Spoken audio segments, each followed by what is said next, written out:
கருத்து நாயகனை காணுகின்ற ஆசையிலே காடு வழி ஓடி வந்தோம் நதி போலவே. பம்பையின் ஓரமே உனதடி வாரமே இருமுடியாவுமே அதில் இளைப்பாருமே. இளைப்பாரி மலை ஏற கையோடுவா கரியானை உன் பாதம் நடந்தேறத்தா.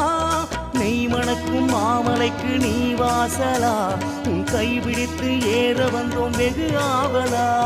நெய் மணக்கும் மாமலைக்கு நீ வாசலா உன் கைபிடித்து ஏற வந்தோம் வெகு ஆவலா. ஹரி